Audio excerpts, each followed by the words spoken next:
Bom dia, irmãos. Bom estar aqui. O Senhor é muito bom. Amém? Ele é bom e é bom em todo o tempo. Ele é bom ontem, é bom hoje e é bom amanhã. Todo o tempo. Quem me conhece sabe que eu não sou de vender livros, mas eu preciso fazer duas sugestões de leitura a vocês.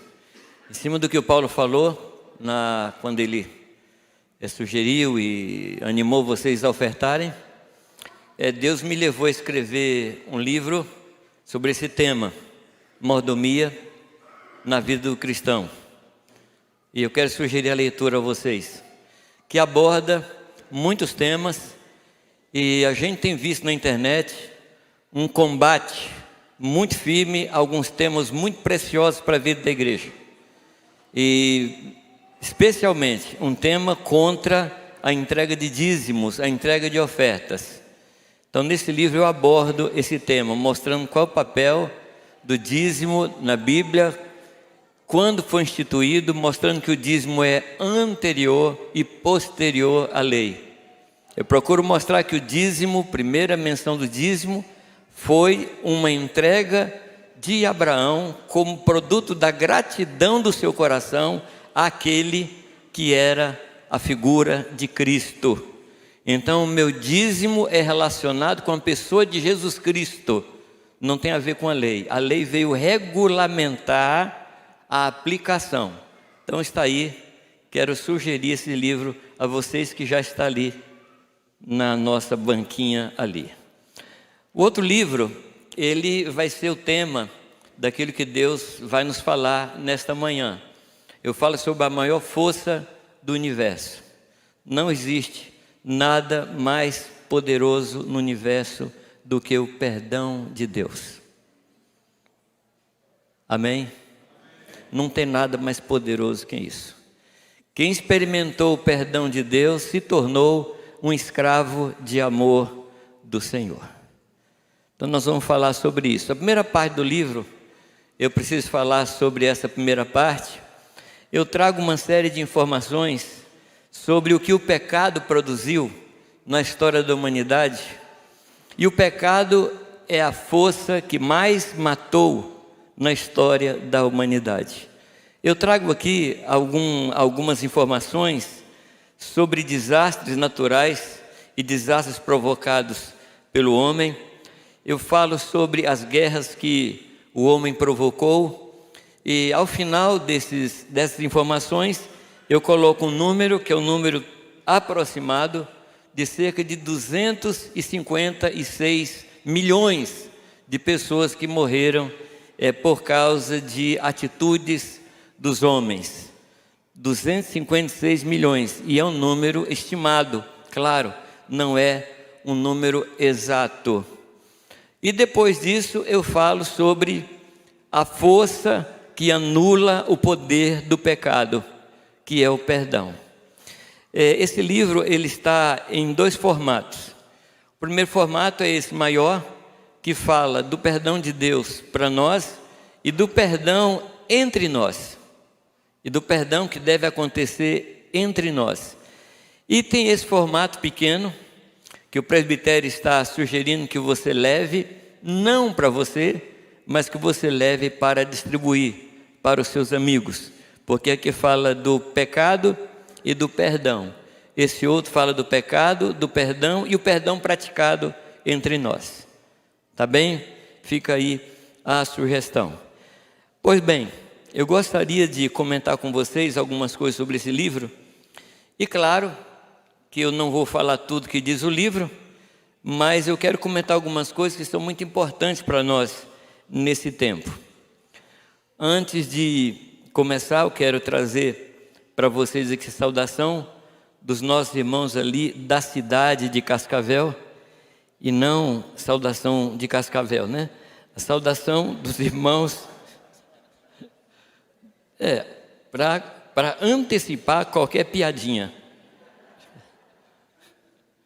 Eu não aceito que digam que aqui tem uma família de Cascavel.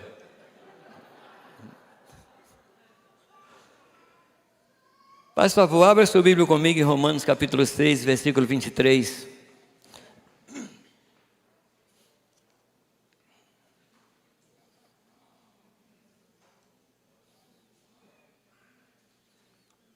Romanos 6, 23 diz: porque o salário do pecado é a morte, mas o dom gratuito de Deus é a vida eterna em Cristo Jesus, nosso Senhor.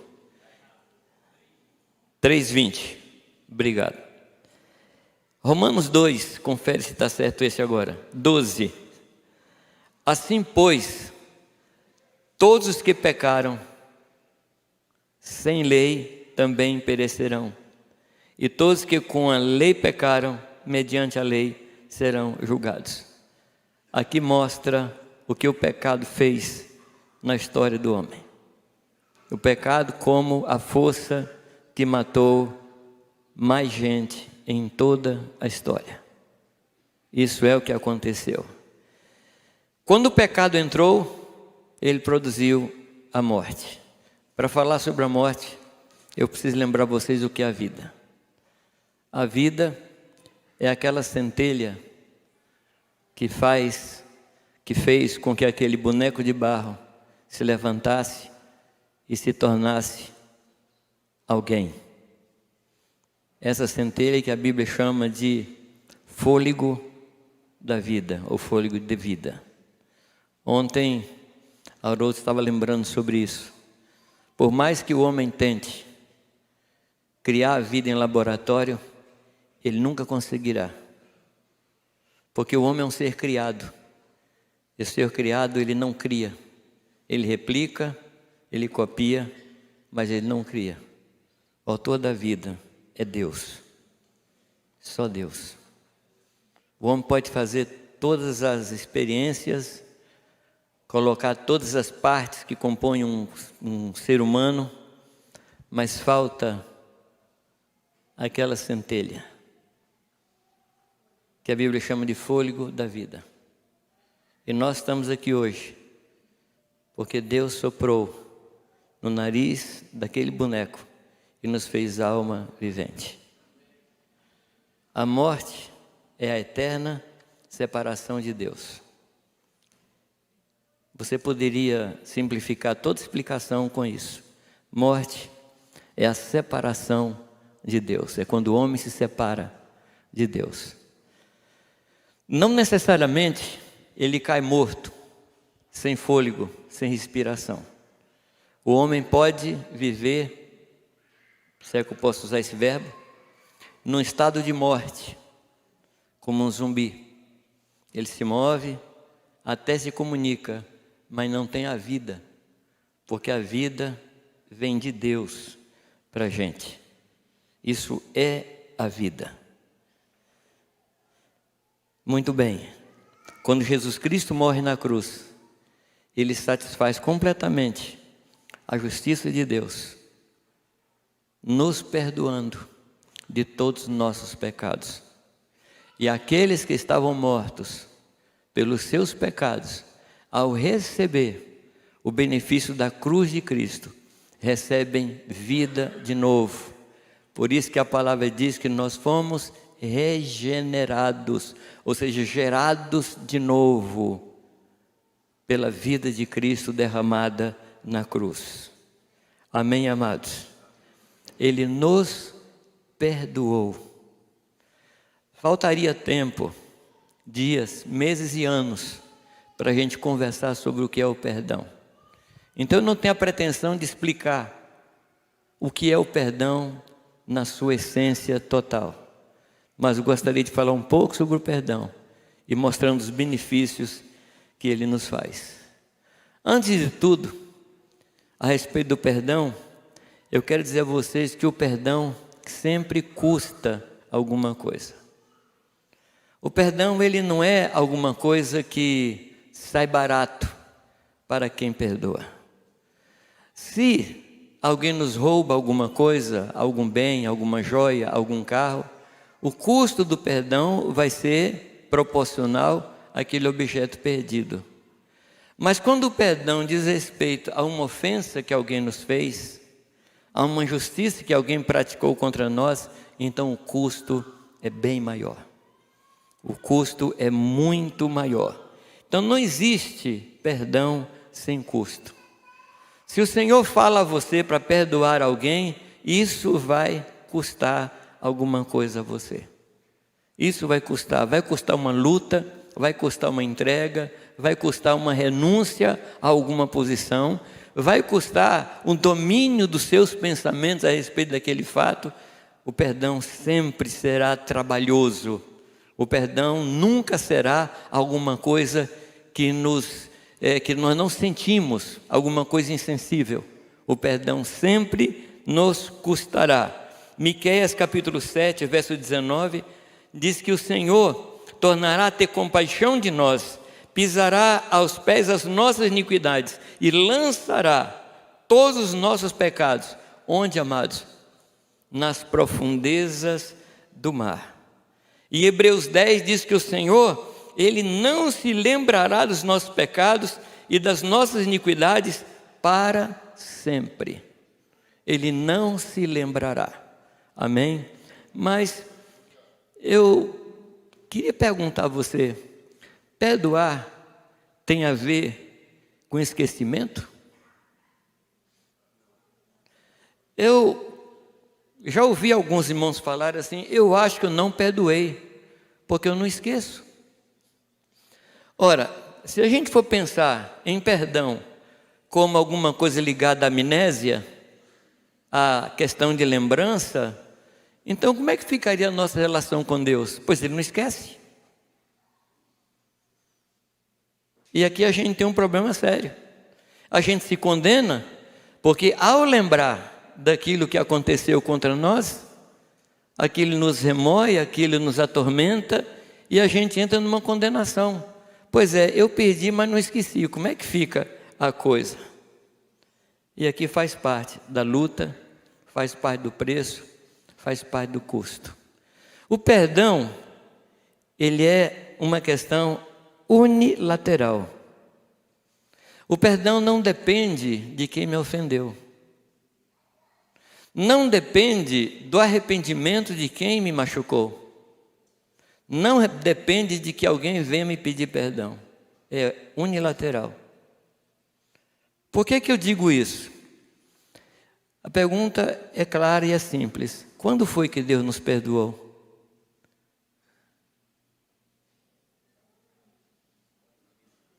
Você pode falar. Não é pergunta de retórica, não. É pergunta... Quando foi que Ele nos perdoou? Antes de eu me arrepender. Antes de eu pedir perdão. Antes de eu pecar. Antes de eu nascer. Antes da fundação do mundo. Foi lá que Deus te perdoou. Deus sabia que você ia pecar? Foi um acidente de percurso que não estava no plano de Deus? Não. Naquele dia, eu não sei se posso chamar de dia, um negócio eterno, mas naquele dia, o cordeiro foi morto e ali eu fui perdoado. Eu não havia nascido, eu não havia pecado, eu não havia arrependido, eu não havia pedido perdão. Você está compreendendo que o perdão é alguma coisa unilateral? Não tem a ver com o fato da pessoa se arrepender? Porque tem alguns irmãos que dizem assim, não, eu só perdoo se eu perceber sinais de arrependimento dele. Você já pensou se Deus fosse fazer a mesma coisa com a gente?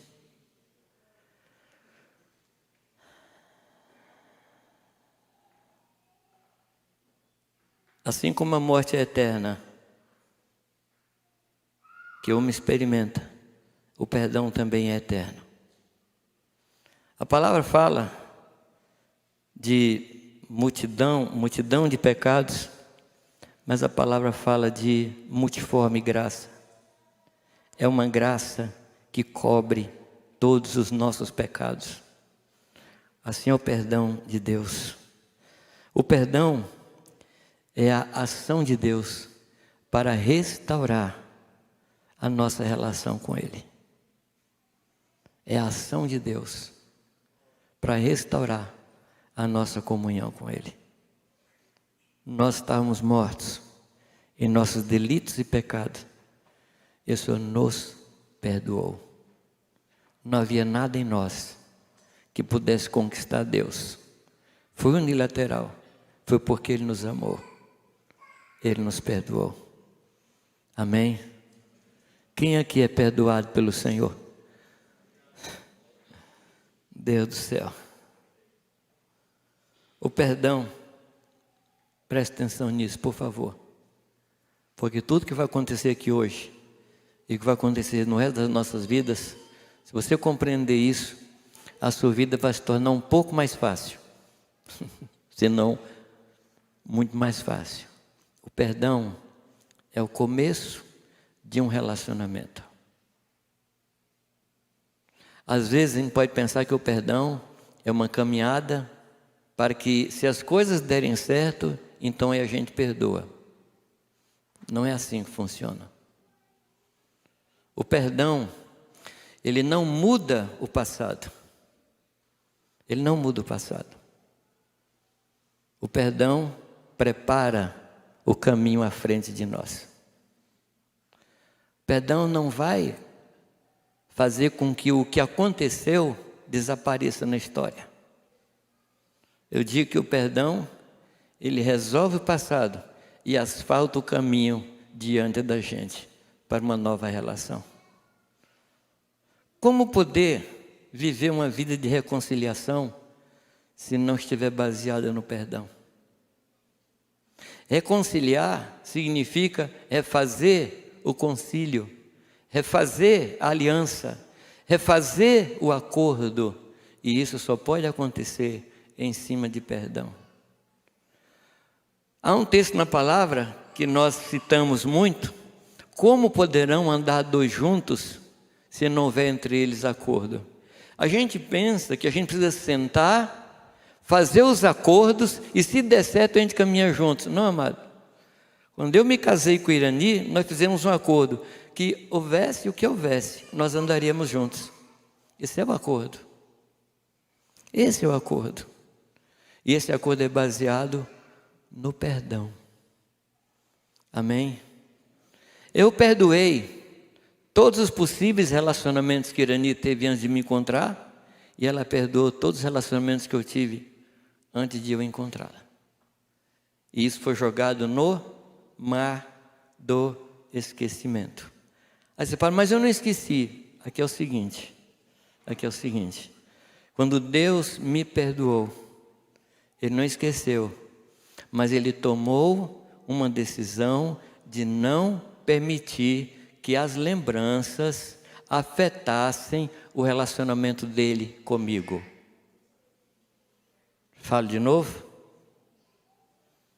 Não é que ele esqueceu, mas Deus tomou a decisão de não deixar que as suas lembranças afetassem o relacionamento dele comigo. Ele nunca vai chegar para você, quando você estiver ajoelhado na frente dele, e vai dizer assim, você lembra, Jamê, do que você fez, tal época, assim, assim, assim? Nunca. Nunca, porque o relacionamento dele comigo está baseado no perdão que ele me deu. E quanto custou o perdão para ele? Qual foi o custo do perdão para ele? Esse custo cobre toda a dívida que eu tinha para com o Senhor. Ele se satisfez na obra do seu Filho amado.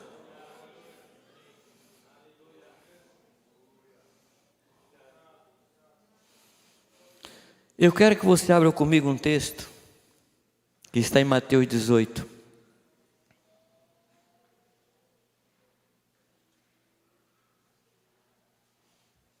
Mateus 18. Tem um versículo que a gente cita muito em Mateus 18. É o versículo 20. Você lembra do versículo 20? O que diz? Porque onde estiverem, é o 20, né? Porque onde estiverem 2 ou 3 reunidos no meu nome, é isso? Aí eu estarei. Mas eu aprendi uma coisa: sempre que um versículo começa com um porquê, um portanto, um pois ou um então, eu tenho que olhar para o passado. Então esse versículo 20, ele é totalmente baseado no que vem antes. No que vem antes. E que vem antes a partir de que texto? Do versículo 1. O versículo 1. De que trata o versículo 1?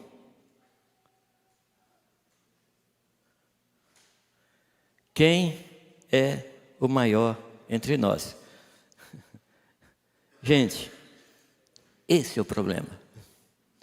Esse é o problema. Daqui vem muitas razões para a gente não perdoar. Porque a gente acha que é melhor.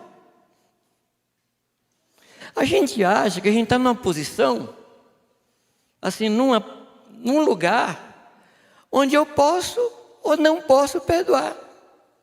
Ou seja, eu acho que eu tenho o direito da graça, do indulto, do inocentar. Então esse texto fala de disputa de posição, de coração ruim. E aí o Senhor toma uma criança e diz o que com a criança? E diz o que para eles? Aquele que não se fizer como estas, não pode entrar. Mas por que Jesus trata essa pergunta com essa resposta? Você já, pessoal que tem filho aí, você já percebeu quanto tempo demora para os meninos e as meninas se perdoar? Eu já vi caso de criança que briga e os pais entram na briga e quase troca tapa e não se fala mais e os meninos vão brincar. Você já viu isso? Não? Mas os pais se arrebentam. Mas enquanto os pais estão se arrebentam, os meninos vão brincar de novo. Não guardam, porque entre eles não tem disputa quem é maior, quem é menor.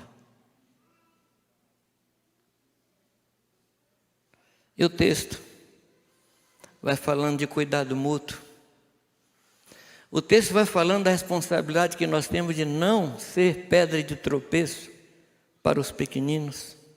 E o Senhor fala uma coisa difícil de ser entendida, que aquele que coloca tropeço diante de um pequenino, melhor seria que fosse amarrada no seu pescoço uma pedra de moinho, que é uma pedra enorme, pesadíssima, e fosse lançado no mar. Ou seja, ou Jesus está propondo suicídio, ou está propondo pena de morte. Mas não é menos que isso. E aí depois ele está falando de cuidado mútuo uns dos outros.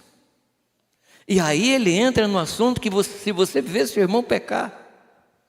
Alguns leem esses próximos versículos como se fossem passos para excomunhão.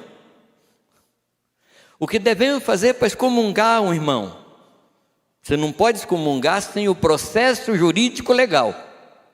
E qual é o processo? Primeiro fala com ele. Não ouviu? Porque ele não vai ouvir mesmo. Eu sei que ele não vai ouvir, mas eu tenho que seguir o processo. Aí chama mais uma pessoa. Não ouviu? Por fim, fala para a igreja. E se ele não ouviu a igreja, considera ele o quê? Gentil e publicano. Mas eu quero fazer uma pequena ressalva. Como é que Jesus tratava o gentil e o publicano? Tratava como inimigo? Ou tratava como campo missionário? Uma coisa que Jesus não gostava era da atitude de fariseu. Ele não podia ver um fariseu que ele não deixava ele quieto.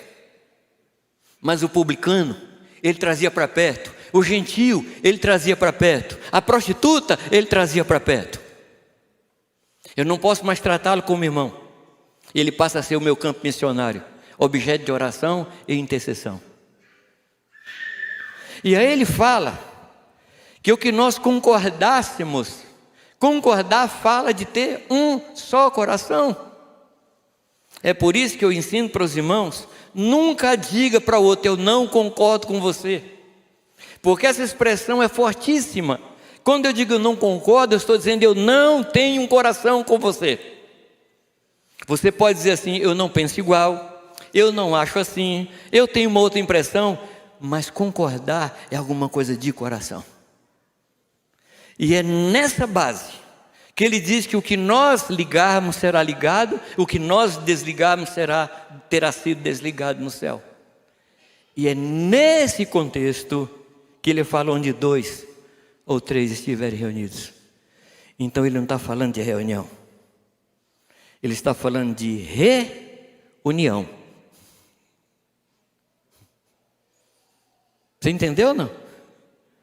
Ele não está falando de reunião, mas ele está falando de um só coração. E é nesse ambiente onde um não se considera maior, onde a gente ganha o coração de criança, onde a gente não é tropeço um para o outro, onde a gente corre para restaurar o irmão, onde a gente não excomunga as pessoas. É nesse ambiente que o Senhor estará presente.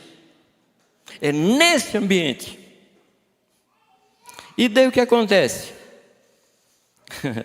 Você desculpa a minha interpretação, mas, desculpa, vou usar uma expressão que eu não uso.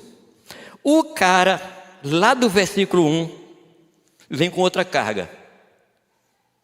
Quantas vezes se deve perdoar? A briga era constante. A coisa ali era uma briga surda. E ele, no auge de espiritualidade, é 7 vezes? Ele deve ter pensado, o tal do Mateus não vai brigar comigo 7 vezes no dia. Então eu vou me esforçar e vou conseguir perdoar 7 vezes. Como eu amo Jesus Cristo.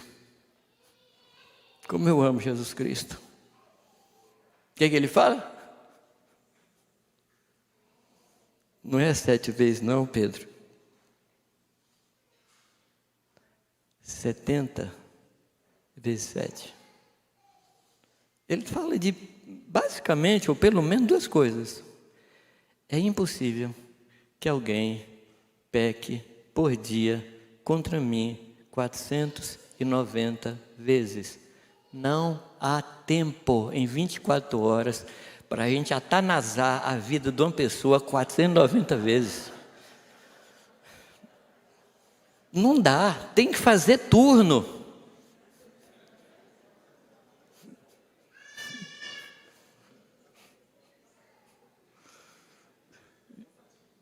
Teria que ser Como Jesus é contundente. Como Jesus não dá folga. 490 vezes. Assim, só por curiosidade. Alguém já pecou contra você assim 490 vezes num dia? Pode ser que alguém tenha vontade de fazer isso, mas não consegue. Não consegue. Segunda coisa, Jesus não está falando de contabilidade. Se fosse contabilidade, eu poderia chegar na 400ª, 79ª vez e falar para a pessoa, você só tem mais uma.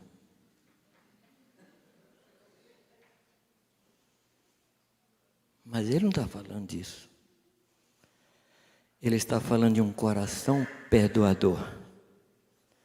Ele está falando de termos um coração que perdoa como Ele nos perdoou.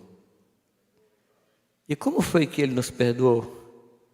Antes do pecado. Você sabe como é que eu chamo isso? Perdão pré-pago. Perdão pré-pago.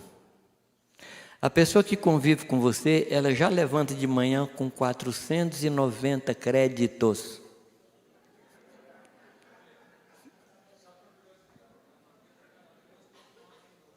O matemático aqui diz que é uma vez cada 2,9 minutos. Não dá tempo. Eu não consigo bolar um pecado em 2.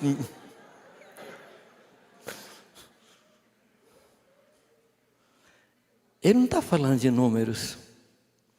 Jesus sempre tratou com motivação e atitude. Pouco com prática, mas tratou muito com motivação e com atitude. Se você quiser um outro nome, um nome assim mais bíblico, isso se chama coração perdoador.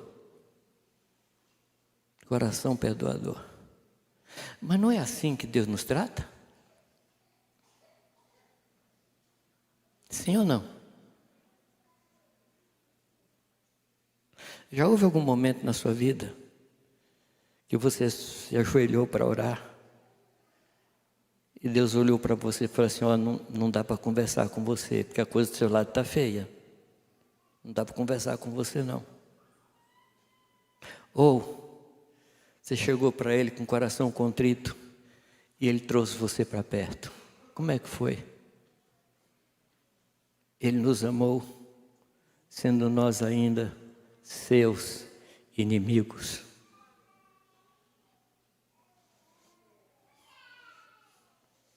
Mas a história não termina aí. O capítulo 18 não termina aí. O capítulo 18, Jesus conta uma história. Qual é a história que ele conta? Do administrador infiel.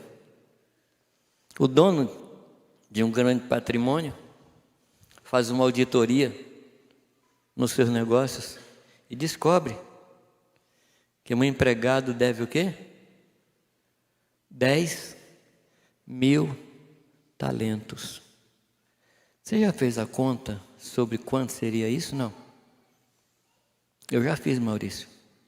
Eu já fiz. Eu vou lhe dar os números porque para a gente pensar em algumas atitudes ridículas que nós temos. Eu vou te dar os números.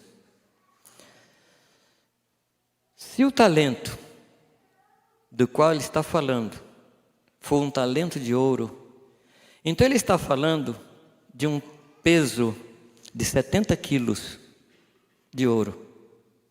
Quanto é que vale isso? 70 quilos de ouro. Mais ou menos $600.000. Você já viu isso na sua vida alguma vez, não? A primeira vez que eu vi 1 milhão na minha vida, e eu vi, foi na frente de uma cidade no Paraná. Era uma espiga de milho enorme.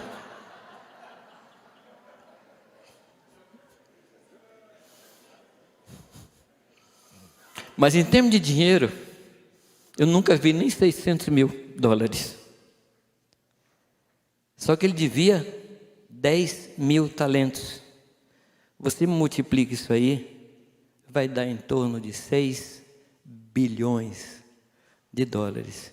Que convertendo em dias trabalhados com um salário de R$ 1.200, você vai ter 27.571.275 meses trabalhados.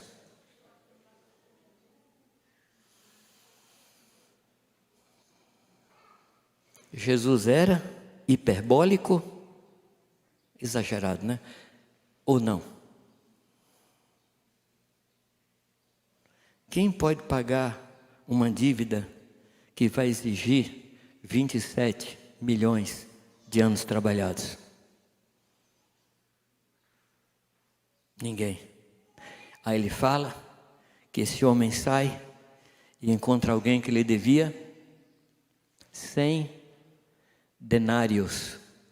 Nós estamos falando de 27 milhões de anos. Estamos falando de 100 dias trabalhados. Você percebeu? Você percebeu o quanto o Senhor nos perdoou? Eu ou você poderíamos pagar o que devíamos ao Senhor? Absolutamente não.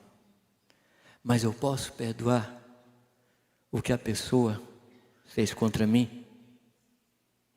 Sim ou não? Eu posso. Eu posso. Porque o perdão dele, para mim, é infinitamente maior do que o perdão que eu trago para pessoas que me ofenderam. Você entendeu por que é importante fazer contas? Você percebeu como é importante a gente descer nos detalhes da Escritura? Jesus estava mostrando a enormidade da dívida que Ele nos perdoou e do ridículo de nós não perdoarmos. Eu espero de todo o meu coração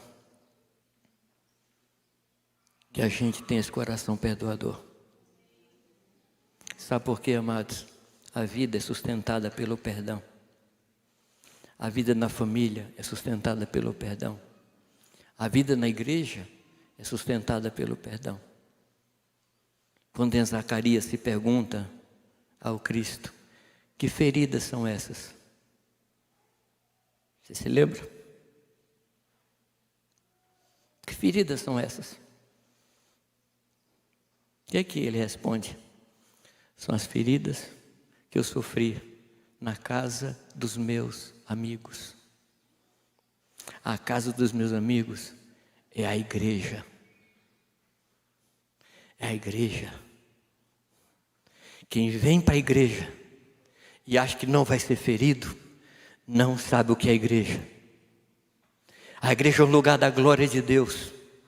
Mas a glória que vem sobre pessoas feridas, sobre pessoas machucadas, é nesse lugar que a gente é curado, mas também nesse lugar que a gente fere e é ferido. Eu nunca me esqueci de uma mensagem de um precioso irmão que já está com o Senhor, Ernesto Kumanapali.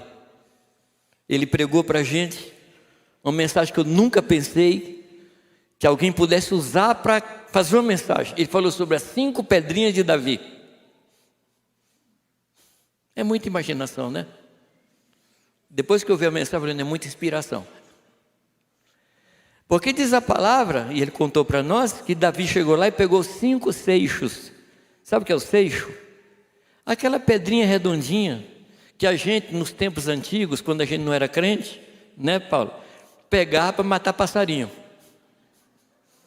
Não, é que o Paulo já ouviu também falar sobre isso.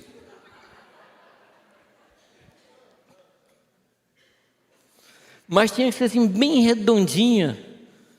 Clécio também parece que...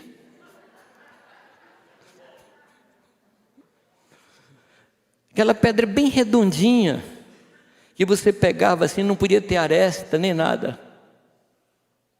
Mas você sabe por que a pedra era redondinha? Porque estava no regato, estava no rio. E na medida que o rio passava, as pedras se chocavam uma com a outra, até perder a aresta. Ele dizia para nós, se você não quer choque com irmãos, sai do rio. Mas o Senhor nunca vai usar você. Ele vai usar aqueles que estão no rio, se chocando, se limpando, se polindo, se burilando, porque isso é igreja de Deus. A igreja de Deus não é reunião de anjos e querubins. A igreja de Deus é formada de gente ruim como eu e boa como você. Isso é a igreja. E é por isso que nós temos que nos armar constantemente de um coração perdoador. Nós precisamos nos encher desse perdão de Deus. Ah, mas vão me ferir, mas já está perdoado. Vai me machucar, mas eu já perdoei. Marca um encontro com uma pessoa, marcamos 5 horas da tarde. E essa pessoa tem costume de chegar às 5h10, 5h15, 5h20. E eu já cheguei.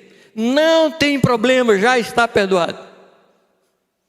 Não há crise mais, não há tensão mais, porque o nosso relacionamento não está baseado no que a pessoa faz ou deixa de fazer, está baseado no perdão de Deus que opera entre nós.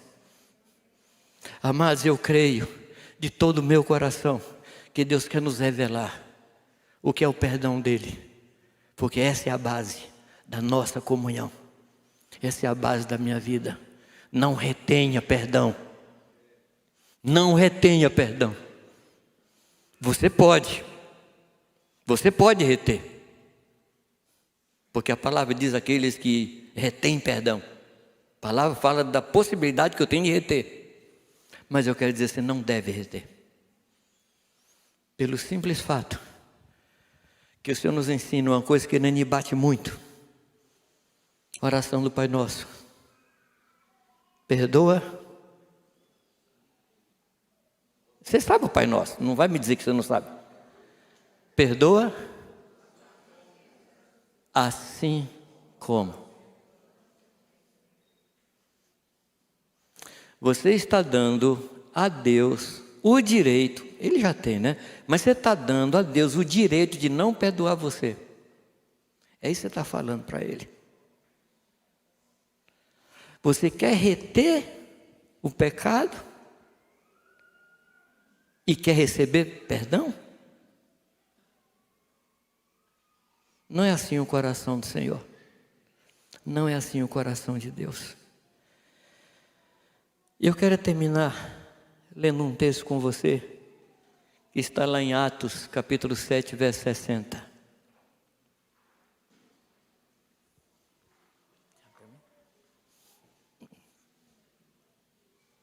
O que é que diz em Atos 7, 60? Então, ajoelhando-se, vamos ler o texto?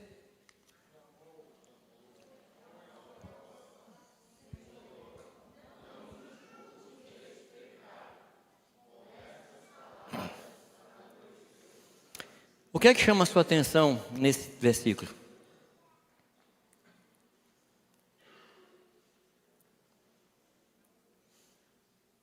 O que é que lhe chama a atenção nesse versículo? Vamos, gente. Hã? Não lhe impute. Clamou. Você sabe o que é que me chama a atenção nessa palavra? Nesse versículo? Adormeceu. Adormeceu. Essa é uma palavra grega que tem vários significados, todos eles ligados um ao outro. Fala de descansar, fala de aquietar, fala de deixar o peso, inclusive fala de dormir e também fala de morrer. Mas eu vou me dar a liberdade poética de pensar no adormecer como descanso. Esse homem, um jovem, tinha um discipulador que fez a mesma coisa. O discipulador dele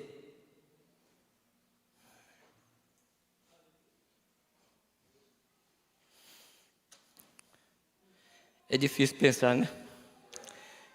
O discipulador dele, lá na cruz, falou isso aqui: e um bom discípulo aprende com seu mestre. Ele era um discípulo fiel. O que foi que o discipulador dele fez? Senhor, ele não sabe o que fazem. Fala, Deus, não leve em conta não. Joga para cima de mim esse prejuízo aí. Você sabia que Jesus levou o pecado até da pessoa que bateu o cravo na sua mão? Você sabia que Jesus levou o pecado até do soldado que pôs a cruz na sua cabeça? Você sabia que Jesus levou o pecado até daquele que furou o lado dele? Porque a gente tem mania de dizer assim, mas se eu estivesse lá não faria. Talvez fizesse pior.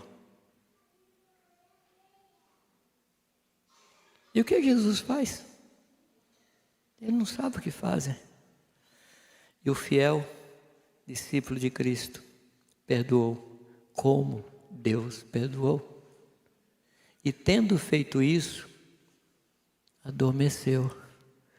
Quem perdoa entra no descanso do Pai. Quem perdoa não tem depressão.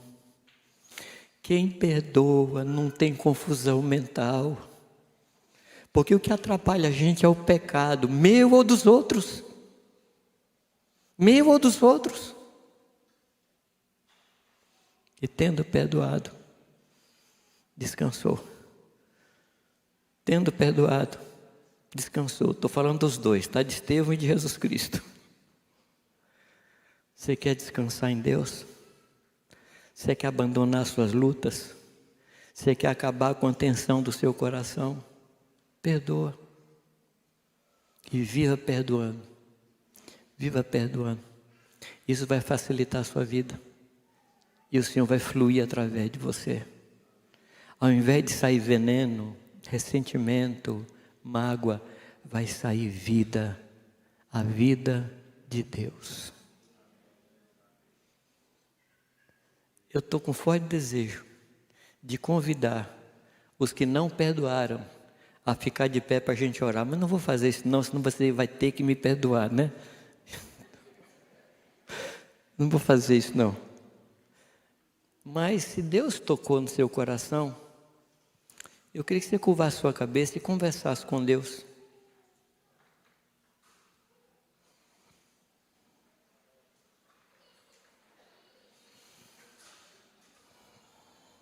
Conversa com Deus, não vou te inspirar o que falar não, mas você sabe o que falar.